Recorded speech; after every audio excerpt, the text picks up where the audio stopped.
All right, so the Birds are about to do battle in Baltimore, and it looks like DeVonta Smith may be returning to play. However, with Darius Slay officially out, how does that impact Vic Fangio's defense? And unfortunately, that wasn't all of the injuries, as a play at practice just left the Eagles without one of their most underrated weapons. So let's talk about that, as well as how Jalen Hurts can exploit the Ravens' pass defense and why Saquon can never be overlooked. Plus, despite a bad track record against Lamar Jackson, why might that change this weekend? Let's break it down. But first, let's run it.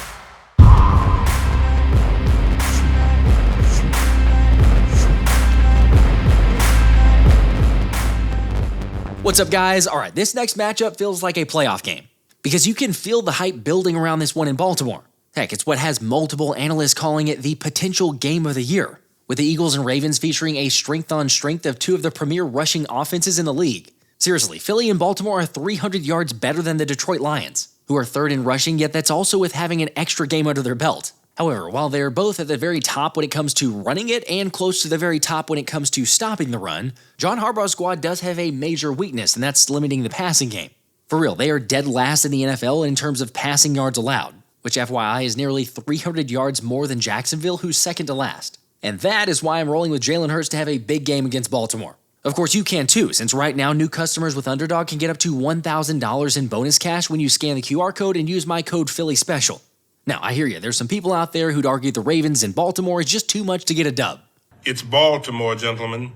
The gods will not save you. To be fair, Harbaugh's unit has been much better over the past couple games against the pass, and there's no arguing that this is the biggest test Philly's had this season. However, even though Kellen Moore's offense has leaned considerably on the run, they've got all the confidence that they can throw it if they need to. Obviously, we have a multiple ways that we can attack teams and do things, and so that it'll hit at some point in terms of when we're asked to do some of these certain things. But duty hasn't called for some of those moments yet. So when it does, I have confidence that we'll be ready for it. Again, I think it's too obvious based on the tendencies what to go with here. So I'm pairing up Jalen Hurts over 229.5 passing yards along with Saquon Barkley's longest reception to be at least 12 yards, Dallas Goedert to have an anytime touchdown, and Roquan Smith to have over 9.5 tackles. So go ahead and let me know your thoughts on these plays, as well as feel free to tell them and then swing by for the live stream so we can sweat out the picks together. Oh yeah, and if you sign up right now, all new customers can get a free Brock Purdy pick for Sunday Night Football. That is when you scan the QR code and use my code PHILLYSPECIAL at sign up.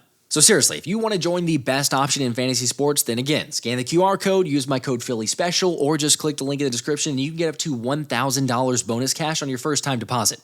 By the way, another thing to consider is that the Eagles lead the league in big play margin, and the Ravens have certainly struggled at times at limiting those big plays. Now, I'm not saying Saquon will be overlooked, nor that the Birds should go away from him. Like, the dude is tracking for a league MVP for a reason. It's just that with so much focus on the rushing attack, it sets up perfectly for a bigger outing from QB1. Where do you start with Saquon Barkley? He's just really hard guy to tackle, and I think his vision's really good. They run a lot of different schemes, inside zone, kind of where they start, but inside zone, outside zone, they've got different gap schemes. Just his vision, his ability to see from edge to edge and all the way across. Whenever there's a gap that's not defended, he can see it. Not only see it, he can get to it, All the other highlight stuff is there as well, but just his ability to make a defense pay for not being in the right spot is probably the thing that jumps out at me the most. It goes without saying, but the fact that Philly is about to get DeVonta Smith back, or likely to get him back, it really helps. As Smitty was seen taking in his second practice of the week on Friday, and he's continued to work his way back from the injured hamstring. Now yes, technically, Smitty said he's not sure if he'll play, but just the fact that he's gotten out there multiple times is really good news. Especially because while Marlon Humphrey can still make plays, Brandon Stevens and rookie Nate Wiggins have shown that they're a lot more susceptible to give up the big play. And considering all the playmakers Philly has, B Moore knows the challenge in front of him. This is a really good team we're playing. I think some people think, they might be the best team in the league, and that's the way they're playing. So it's a challenge for us, a challenge for a run defense, yes. And because they do it with their offensive line, they do it with their back, they also do it with their scheme, which the quarterback's a part of too. And they can throw off the runs, so there's a lot going on there. I expect a real physical game. I told that to our room. Don't step out there in them lines if you're not going to be physical, because that's exactly what it's going to be. And that's how you want it. Don't worry about no calls, just play through contact and just, make plays. What separates them from a lot of other people is just like their effort. I feel like you can see it on tape, They may not be open at first, but, still working for the ball, and the quarterback does good to get it out of the pocket. And, those plays, as they get extended, usually become big plays. So I think he, along with everybody else in that receiver room, just works really hard, blocking, all that stuff. Obviously, there's a lot of mutual respect on both sides. Granted, with Harbaugh being 23-1 versus NFC opponents with Lamar Jackson as his quarterback, I suppose to some it makes sense that the Eagles are actually 3-point underdogs. I mean, yeah, the Ravens signal caller is no easy scout. That's the reason nearly every analyst labels him as the biggest challenge and wild card for the game. Because when he's on, there's not really one way to stop him. Nobody's been really, really successful doing it one way. You know, with quarterbacks like this, like I said, and I've said that many times, what you said I said, that's the definition of good quarterbacks. There's no one way to play them. He's not wrong, but that's also not the most reassuring. I mean, let's also remember that Fangio is 0-2 in his career against Lamar Jackson, with their first matchup coming in Denver where Lamar threw for 316 yards and 1 touchdown and doing very little wrong. Although it was the second contest that really got lopsided, as late last season the Ravens simply obliterated Fangio's defense thanks to 321 yards and 5 touchdowns from Jackson, who, just to add on top of that, only had 3 incompletions all game. Yet to make matters worse for this season, Baltimore now ranks first in passing and rushing efficiency. They're just really good. You know, he's really good. They have a more complete offense now than they've ever had, and they've always been good on offense since he's been there.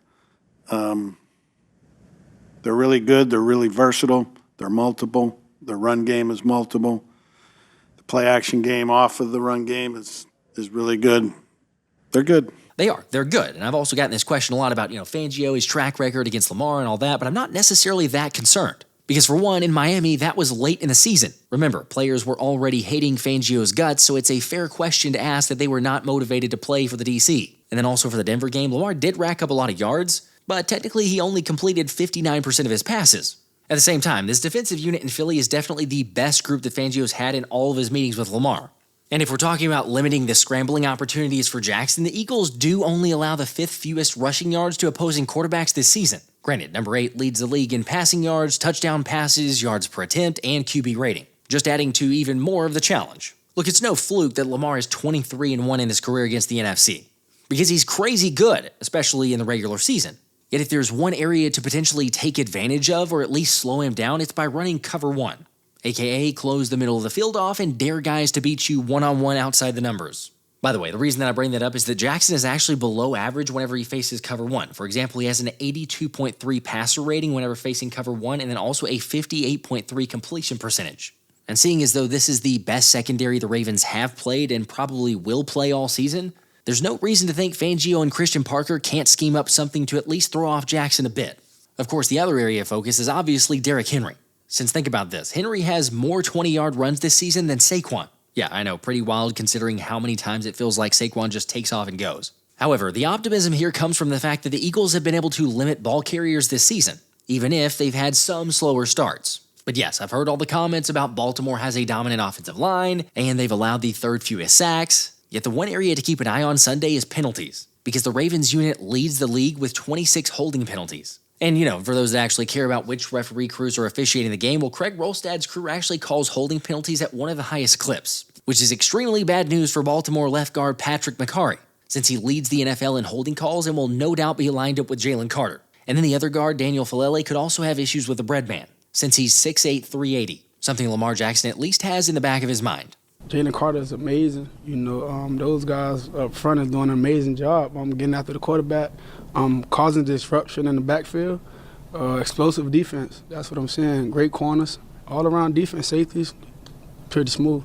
How far they made it downfield? We still can get a start. Oh yeah. Still can get a start. Nobody in our end goal. Let's go. Come on. I watch y'all play, bro. That shit inspired me, bro. I've been told this. I've been playing for this for 5 years. I said, Cuz, you my leader, Cuz. Yeah. You step in, Cuz, you playing a big role too, Cuz. Appreciate it. Let's go. Let's go. Yes, sir. Come on. Let's start with us. Let's go. Come on. Here comes the rush. They got him. He fumbles the football. Hey, you're a fucking monster, bro. I'm glad I'm on your team. Swear to God. Great fucking job. Come on, man. Hey. Great job. Man, we got a great D-line. Holy. I respect them this game. Damn. Them boys wanted to rush and they got to rush this game. And it's no coincidence why this defense is so good. But given the matchup and seeing how this thing could turn, I think it's just even that much more imperative that the Eagles start out in front, start fast, score quickly, and do not start playing from behind. Which, speaking of that quick score, Underdog is back with the partnered NFL jersey giveaway. As always, make sure to hit that like button and then subscribe if you aren't already. And then go down to the comment section and type in the first touchdown scorer of the game. Remember, first touchdown scorer of the game.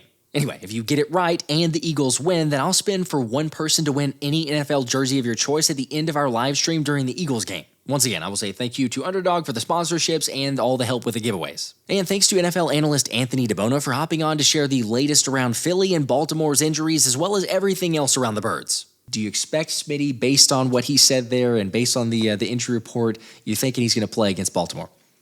I mean, if I had to guess, I think he's going to play. If you go throughout his history, even dating back to college, he doesn't miss many games. And it seems like whenever he does practice, even if it's a limited fashion, he does go on to play that week. So I think this is more of them kind of playing their cards close to the vest. They didn't want to say too much. They didn't want to say outright because if you look at last week, they kind of ruled him out really early. I mean, granted, they had to travel and whatnot, but this week it seemed like they're kind of dragging it on. But like I said, throughout his career, if he practices, even if it's a limited participant, it seems like he's going to play. So my mindset is I think he's going to play on Sunday.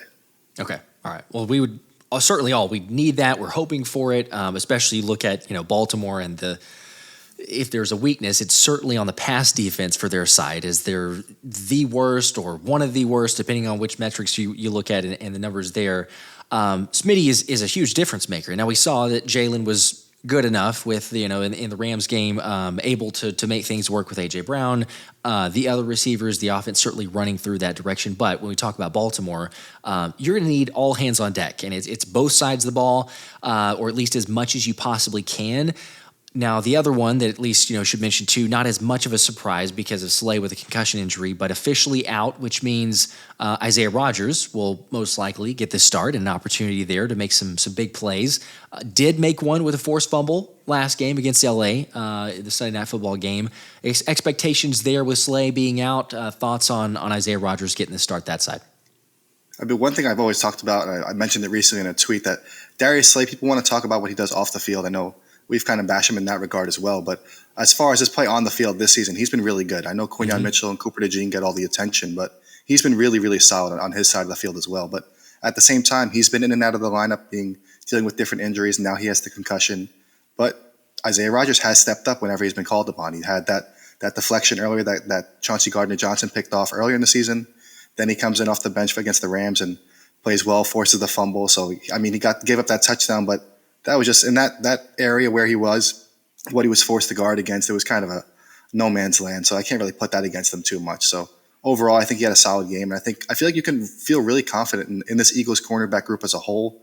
I mean, even if Keely Ringo has to play, I feel like compared to years in the past, it's a completely different secondary. And I know years past, it seemed like if Darius Slay was out, it's like, oh my God, that the Eagles are going to get torched. And now I just feel like almost like there's going to be no drop off. I know that might sound crazy considering that Slay is a former Pro Bowler and whatnot, and he's playing really well this season. But that's just how confident I am in Vic Fangio and the defense at this point. It's honestly, like you say, every week, you mention it, but like the depth of the secondary, it's a luxury to have because, you talk about, okay, well, if someone goes down, automatically there's a reason that this defense is number one in the NFL. But okay, Isaiah Rodgers, you match up, whether it's against Zay Flowers, whether you've got Rashad Bateman, a number of different scenarios there. Baltimore is interesting because you don't have, at least it doesn't feel like, as much of a immediate threat. There's of course, Lamar Jackson, Derrick Henry, but then you go to the receiving options, and it's fairly spread around evenly. So it'll be interesting, obviously, secondary, the matchups there, how they can limit for Lamar. Before we get into that, though, I do need to obviously mention one of the bigger losses. Understandably, not playing a large sample size of snaps, but for what Ben VanSumeren does for this football team, it is an underrated loss for the squad. The linebacker, fullback, hybrid extraordinaire special teams player. But unfortunately, Jeff McClain was one that tweeted out. I think I saw a couple others as well. But sounds like he is going to be out for season with a knee injury. And if I'm not mistaken, it was on a scout team offensive rep that he was taking there. Kind of a fluky thing. It happens, but overall, your takeaways, impressions, what it means for the Eagles moving forward. I've tweeted about it as well. It's just, like you said, he only played a handful of snaps. It turned out to be 22 offensive snaps this year. But if you look at them, 20 of them were runs. So maybe it's a little bit of an advantage for the Eagles because it seemed like it was such an obvious tip whenever he was on the field that there was going to be a run play. But at the same time, the Eagles were averaging 6.2 yards per carry whenever they ran with Ben VanSumeren on the field. So he was on the field. They knew the run was coming, and they still couldn't stop it. So clearly, it's a hit to the offense in that regard. I don't think they're going to really use anybody else as a fullback. I mean, he had experience as a fullback in college, so it's not like they kind of like brought him along playing that. It was just like, hey, you did this in college. You want to try it out now? And they kind of created a package off of it where it was maybe 4 or 5 games plays a game. But granted, it did become a part of the offense, and it did work effectively, especially over the past couple of weeks, it felt like. So it's just, and plus on the other side of the field, not only is he a backup linebacker, but he's a core special teams player that plays a big role in that regard as well, which is kind of always the forgotten facet of the game. But special teams really matters, especially in a game like this where it's going to be might be a high scoring contest where there are a lot of kickoffs and you got to be able to cover this, or maybe there's some more punts in regards to what, like, you got to be able to cover those punts, cover the kicks, and he played a huge role. So now they're going to need somebody to step in that regard. We saw the Eagles special teams take a hit last season when they were forced to cut Christian Ellis. And so now if Ben VanSumeren kind of filled that role like he did last season, now who's going to step up behind him? Is it going to be Jeremiah Trotter Jr. or Oren Burks in that regard? So we'll see what happens. I don't know if they're going to make a move and add a fullback. I saw some people talking about that, but it just seemed like he was kind of a rare player that can be used literally in all 3 phases, and it's going to be hard to replace. But at the same time, like you mentioned, at the end of the day, it was only a handful of snaps, and they should be fine moving forward. It just sucks to see it happen to him. It really does. And obviously, of course, thoughts and prayers his way, hopefully a speedy recovery. You never like to see that for any player, but, one that was playing those somewhat, like we say, not a huge amount of snaps, but it was the energy. You see the Zack Baun mic'd up, Nakobe Dean mic'd up on the sidelines when BVS goes in there. It's like, oh, for sure, it gets the whole team, but certainly the linebackers like, hey, Ben's going in. So, you get that after the BG news. This defense and just the team in general has been fairly healthy, but you have to slowly kind of make adjustments. But again, at the same time, on the flip side of that, you could say, you know what, at least there's some depth. There's some guys that could step up, can make some plays, hopefully offset that. So I'll also be curious, watching. It just feels like in these bigger games, and maybe it's just the fact that the margin is so small, or the margin for error is so small that special teams is amplified. So you're like, it's not a great timing. There's never a good timing, I know, but not a great timing to lose a special teams player like this, and so close to the game to where, how do they make those adjustments? Who steps in for him? Hopefully there's no issues and concerns that we see on Sunday, but it'll be interesting for one of those. And plus, I guess I should also mention that Sidney Brown is a kind of an odd name to pop up all of a sudden as well with a knee injury. So he's questionable, and another, potential special teams ace out there that may not be available. We'll see based on Sunday. Yeah, that's going to be, you know how much I love Sidney Brown. Granted, he didn't have the greatest play last week where people want to give him the credit for the touchdown that some people gave to Quinyon Mitchell, but wasn't the best look for him in kind of garbage time. But yeah, special teams, there's no denying the impact he's had. He's one of their gunners. He plays on basically all 4 of their units on special teams and consistently makes plays. So the fact that if he's out, or we don't, like you said, he's questionable, so we're not sure, but if he is out on top of Ben VanSumeren now missing time, it could be quite a hit to Philadelphia special teams unit. We'll see. Hopefully not. Again, you want as many guys healthy. Obviously, they're going to be smart about it in the long run. Same thing with Smitty, all these other players. At least you do have some of the depth, as we mentioned there. Baltimore's dealing with some as well. No team this time of the year is completely healthy. So they do get Roquan Smith back. There's some other areas. Kyle Van Noy, I believe, is doubtful. Does not sound like he's going to play there. But overall takeaways from their injury report, thoughts and impressions there, potentially areas to keep an eye out for Philly. Yeah, there's some other defensive tackles. I think Travis Jones, I believe that's the name, is coming back, but another one might be leaning towards being out. So a little bit of a shuffle there up front. But I think the Kyle Van Noy injury is the biggest one that you have to look at because he actually leads their team in pressures this season. I know other guys might get the attention and whatnot, but he has 42 total pressures. He has the second highest pressure percentage on their team. So if they're getting Roquan Smith back, sure, that helps on the interior. But Kyle Van Noy, who used to be an inside linebacker, has kind of shifted more out to the edge now in this point of his career. He's kind of been their best edge rusher. So it's kind of a give and take with them in that regards in the second level of their defense. So the Eagles should look to take advantage of that, maybe more runs to the outside. Maybe Jalen Hurts will have a little bit more time to pass against, like you mentioned earlier, one of the worst, or maybe, like, depending on what stat you look at, the worst pass defense in the NFL. So the Eagles are going to have their opportunities, especially with A.J. Brown on the outside, potentially DeVonta Smith returning. So losing Kyle Van Noy is a pretty big blow to Baltimore's defense.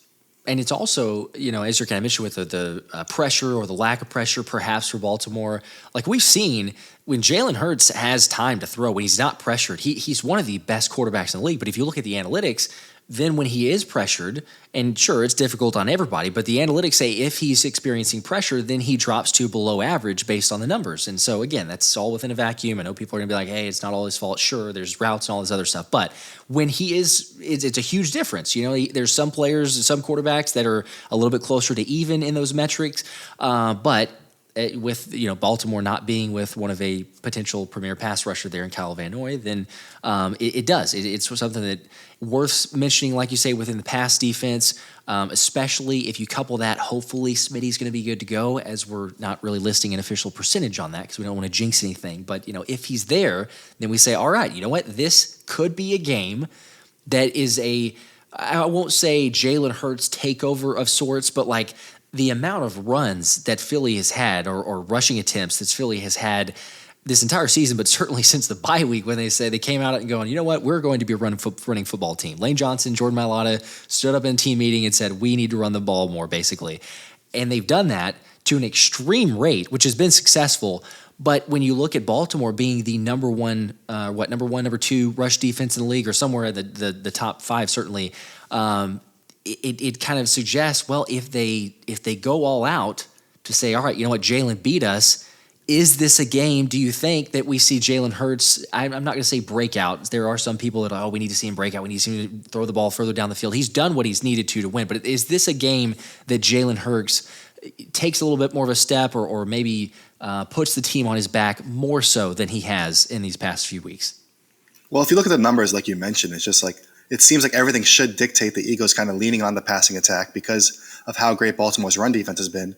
But then again, if you look like even earlier in Jalen Hurts' career, where I remember they played the Saints at one point, and the Saints had like by far the best rushing defense in the league. They allowed maybe less than 100 yards per game, whatever it was. And people were like, oh, the Eagles won't be able to run against them. And they ran for like 250 or 300 rushing yards. It was like an insane performance. So it seems like when everybody kind of doubts Jalen Hurts and the Eagles rushing attack, they just lean on it even more and say, listen, if you can't stop us, then you got to prove that you can stop us before we stop running the ball. So, but then again, we've also seen Nick Sirianni kind of, when they are scheduled to play against these tough run defenses, where he might all of a sudden, you only see Saquon Barkley get 15 carries, or in the past it was Miles Sanders or DeAndre Swift, where it was like, why weren't they running the ball more? So hopefully it's not kind of that. I'd rather them kind of just run the ball, lean on it, and if Baltimore stops it, then you can kind of pivot. But try to run the ball, establish the run, use the play action like they have been. And like you said, if they have a lack of pass rush because of no Kyle Van Noy, then that opens up the play action where Jalen Hurts might have more time to make those deep downfield passes to A.J. Brown and DeVonta Smith, maybe even Dallas Goedert. Who knows? Maybe Jahan Dotson will do something for once. But it just seems like you said, Baltimore secondary is not great. There's definitely like places to take advantage of. Outside of Marlon Humphrey, you can pretty much target anybody. But just stay away from Marlon Humphrey, who's kind of split 50-50 in the slot and on the outside this season. But kind of avoid him at all costs, target everybody else, and the Eagles should be able to finally get things going in the passing game as well. And there were some that wanted Nate Wiggins over Quinyon Mitchell, but I won't go there. We'll continue to move on. And with this team, nonetheless, it's, all teams make different steps and everything else. We love Q, absolutely. Big chance for him. Hopefully he gets an interception because we say that every single week. I did not take him again in my picks because I don't want to jinx anything there.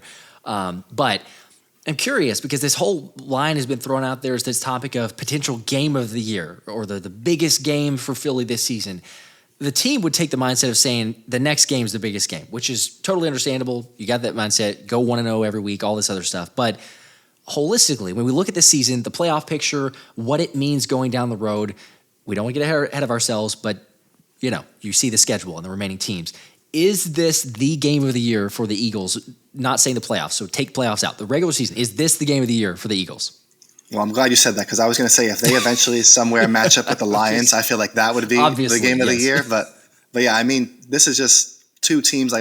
Lamar Jackson, Jalen Hurts, two of the most exciting players to watch in the NFL. Like now that they each have a ton of weapons, Derrick Henry and Saquon Barkley, that's another star-studded matchup between those two. They're 1-2 in rushing yards in the league. So it's just like it's going to be a crazy matchup because like the defenses are both pretty stout in certain areas. Like we said, Baltimore's pass defense isn't that great, whereas Philly's defense is more of a better overall group, and they're top 10 in basically every category you can find. But it's just going to be fun because Lamar Jackson is potentially going to run his third MVP award, and he's just playing at another level this year because it seems like he lost a couple pounds, got faster. You can't tackle him. He's everything that people were saying Jaden Daniels was and more, but he doesn't have the injury issue that people were talking about when Jaden Daniels played the Eagles. So this is going to be by far their toughest test of the season. I feel like we're saying this each week, whereas like, oh, last week it was Puka Nacua and Cooper Kupp, the week before Jaden Daniels. But now it's like Lamar Jackson, one of the best offenses in the league, one of the best players in the league, like on the road. This is going to be a tough game. But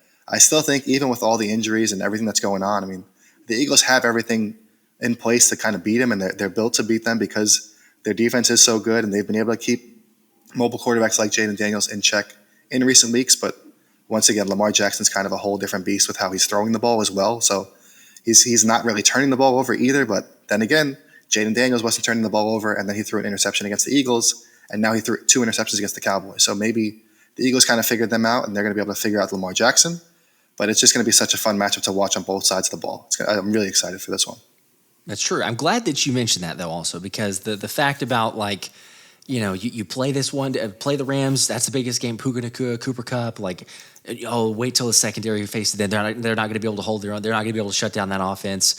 But then before, it's the Commanders and Jaden Daniels with the injury, you know, which is after the fact. Going into it, of course, you know, everyone's like, oh, I would take Jaden Daniels over Jalen Hurts and all these other takes, and then come away from the game, well, Jaden Daniels is actually injured. He was hurt more than we were letting on. This feels like one of those games, if you beat Baltimore in Baltimore, there shouldn't be, but there will not be excuses of, well, but it's this other team, because everyone has been very high on Baltimore basically the entire season. Now, I know that they've had their losses to the Raiders, to the Browns, some inexcusable, and some that you go to, well, should they be losing to those teams? But holistically, again, you look at this team and say, efficiency rating, defense has been, rush defense is good, pass defense has their holes, but first in efficiency rating for pass offense, first in efficiency rating for rushing offense. So it doesn't get better than that in terms of the offensive side. If Vic Fangio's unit, number one in the NFL right now, if they can put together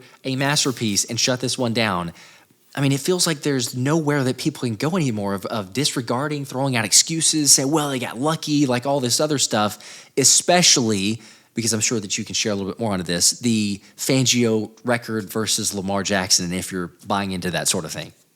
Yeah, I mean, after what happened to him last season, I mean, Vic Fangio is kind of coming out for vengeance because they dropped 56 on him or whatever it was. That was not the best look for Vic Fangio's defense. And we talked about last week how Sean McVay was trying to come for revenge against Vic Fangio, and we saw how that ended up. So hopefully Vic Fangio kind of has a little bit better success this time around against Lamar Jackson. But I mean, like you said, the efficiency numbers, they're through the roof.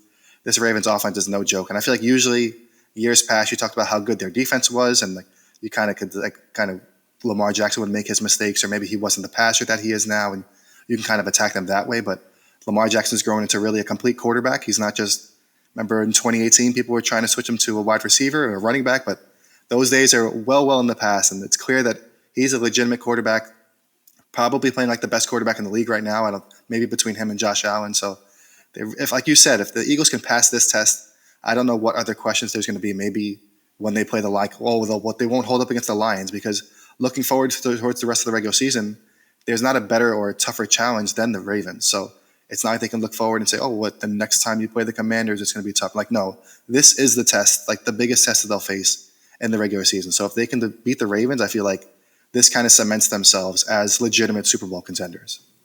Man, I am, like I said before, this feels like a playoff game, but like hearing you say that, the squad is bought in. And you had some fantastic tweets, by the way, today, as you always do. But if you're not following Anthony, make sure that you're doing that at DiBona NFL.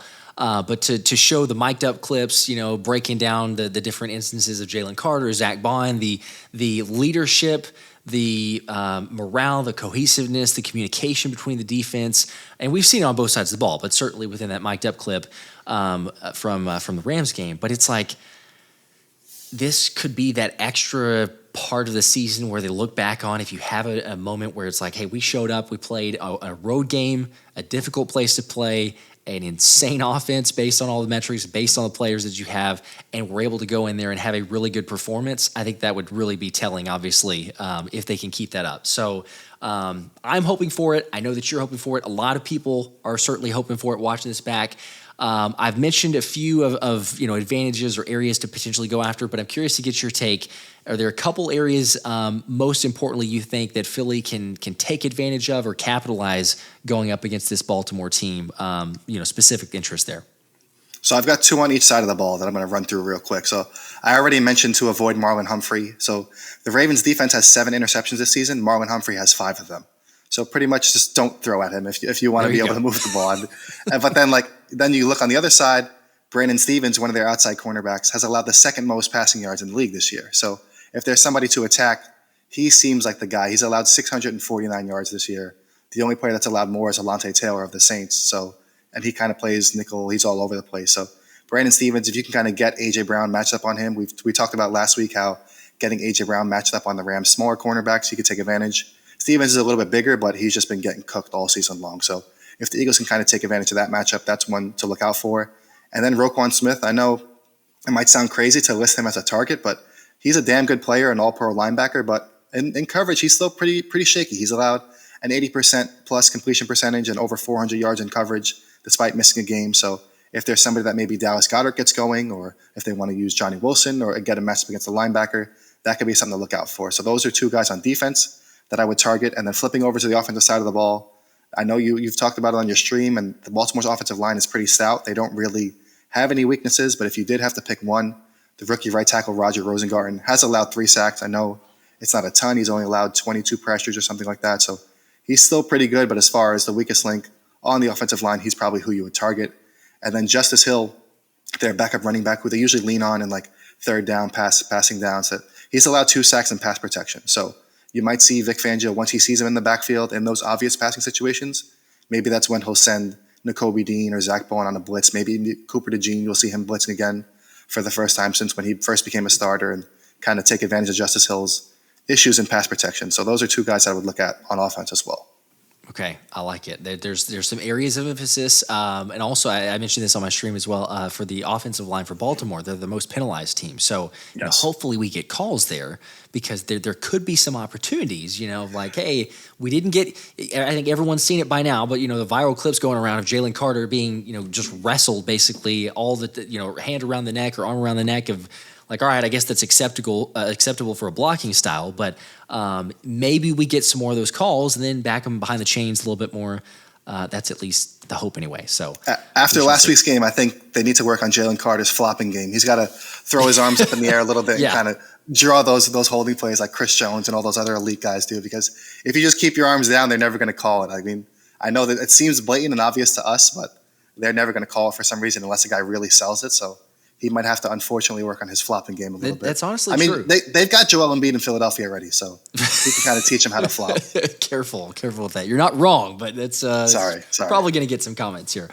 Moving on, as we're talking about disadvantages, a couple disadvantages for the Eagles, perhaps. We already mentioned the areas where they might be able to exploit, but specifics, maybe key matchups there that you think Philly needs to be careful about. And keep an eye on.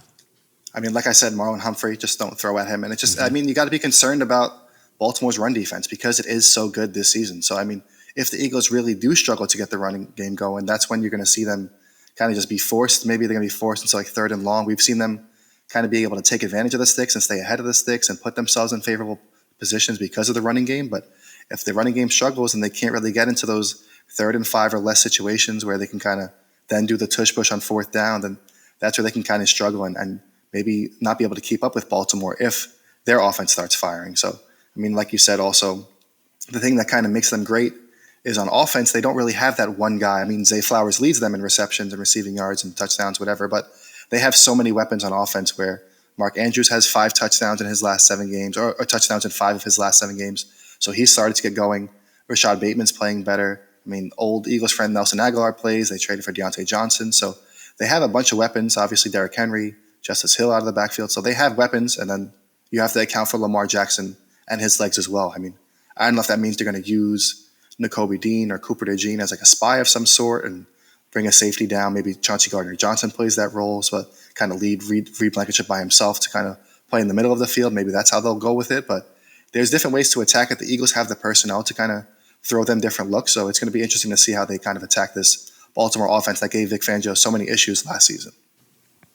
Hopefully we see something different, as you mentioned there. I mean, Fangio, you know that he wants to prove something a little bit more, especially the last game that he played against Lamar Jackson and John Harbaugh. And you even think back to the Denver game. You know, there's a little bit of I wouldn't say it's like terrible bad blood or anything like that, but the Ravens rushing record that they were trying to get another game consecutive of 100 yards rushing. The game was at hand. Why are you running the football? But they decided to run it instead of just kneeling the football. And Fangio and Harbaugh exchanged words after that because Fangio was the head coach at that point. So, yeah, he all remembers things, right? Like it's not just like, oh, yeah, it's bygones be bygones. There feels like there's always things that Fangio is kind of like, we'll make sure at some point get him back. And he's got the squad to do it. Out of all the times that he's faced the Ravens, I would say this is a really good chance. So I'm curious as well. Like, does he use Cooper DeJean? No offense to Nakobe. I know that he made a good stop on Jay Daniels. I don't know that it gives me the best feeling to say, yeah, let's do QB spy with Nakobe Dean. I want to be proven wrong. I know that I've been proven wrong already with Nakobe and how he's played. He's been playing well, but it's different situation trying to stop a guy like Lamar Jackson. So we will see there. First touchdown scorer, though, I've got to ask you here, how does it turn out? I believe you got it right last week as well. So, I mean, maybe people should stick with your prediction, but who are you going with first touchdown scorer? Of course, if the Eagles win and people get the first touchdown score right, they'll win an NFL jersey. But who would you go with if you're predicting first touchdown score? I mean, once again, people aren't going to like which team I'm picking this time, but I mean, I just mentioned him because he has 5 touchdowns. Okay. Like I said, touchdowns in 5 of his last 7 games. But I'm going to go with Mark Andrews. I think maybe the Ravens kind of march down the field with a mix of Derrick Henry and Zay Flowers and then get into the red zone. And it seems like that's where Mark Andrews kind of makes his money. So I think he'll end up beating a linebacker or a safety for a touchdown. That's who will score the first touchdown. Okay. I mean, I can appreciate the fact that, you know, if the Eagles win, then, you know, I guess it's okay. But and the opening possession too. I don't want to see that. I'd prefer for Philly to start out leading, but you know, personally, I was debating on that because even in my picks, I was like, oh, maybe take Mark Andrews for like receptions and things like that as well, so I could see him having a big game. But I'm gonna stick with tight end, but I'm gonna go the reverse of this. I'm gonna take Dallas Goedert to score a first touchdown. Okay. I feel like maybe the other guys are getting too much tendency. Like obviously they're just seeing Saquon, but saying, hey, let's start to take away AJ. If Smitty's there as well, DG gets forgotten quite a bit in this offense, and maybe it's an opportunity for Jalen to hit him when defense is suspecting. So give me the Eagles tight end for the first touchdown scorer, which leads us a little tight end battle. We'll see. We'll see which touchdown scores first, or if any of them do. And then that leads us though to obviously to close the score predictions. So you've got a Ravens player scoring first. Do the Eagles get the win? Well, this is where I reel the Eagles fans back in because I have Mark Andrews scoring first, but I have the Eagles winning this game, which is what really matters. So PFN actually had me write a game preview for the first time in a week, so hopefully that's not a jinx and it doesn't revert to what we saw earlier in the season, but I have the Eagles winning 30-24 over the Ravens in Baltimore. There we go. Okay, 30-24. I like that. I'll take it. By the way, if people want to read the game preview, I've got a link down in the description, so I'll have that for people that want to check it out. Go follow Anthony, as I said. Some incredible content, as always. And I'm with you. I'm taking the Eagles.